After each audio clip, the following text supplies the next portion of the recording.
ராசிக்கு இந்த மாதம் எப்படி இருக்கும் செப்டம்பர் மாதம் அப்படின்னு பார்த்தீங்கன்னா சூப்பராக இருக்குங்க. அதாவது உங்களை பொறுத்தவரையிலையும் இளைய சகோதர சகோதரிகளால் நன்மைகள் நடக்கும். சொத்துக்கள் விற்பது வாங்குவது தொடர்பில் இருக்கும் அன்பர்களுக்கும் நல்லதே நடக்கும். திருமண வயதில் இருக்கும் ஆண் பெண் இருபாலருக்கும் திருமணம் கைகூடி வரும்.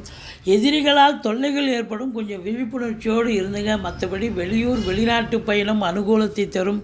தந்தையால் யோக பாக்கியங்கள் கிடைக்கும். ஒரு சிலர் தொழிலை விரிவாக்கம் பண்ணுவீங்க, இன்னொரு பிரான்ச்சை ஓப்பன் பண்ணுவீங்க. இப்போ உத்தியோகத்தில் இருக்கிறவங்களுக்கு சலுகைகள் அனைத்தும் கிடைக்கும்.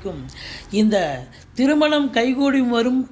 அதே நேரத்தில் நண்பர்களால் ஆதாயம். கூட்டு தொழில் செய்பவர்களுக்கு கூட்டாளிகளால் நன்மைகள் நடக்கும். காவல்துறை, தீயணைப்புத்துறை, மருத்துவத்துறை, இராணுவத்துறை, ஐஏஎஸ், ஐபிஎஸ், ஐஎஃப்எஸ் அதற்கு நிகரான பணியில் இருக்கும் அன்பர்கள், கடைநிலை ஊழியர்கள், உங்கள் அத்துணை பேர்களுக்கும் இந்த மாதம் அற்புதமான ஒரு மாதம்.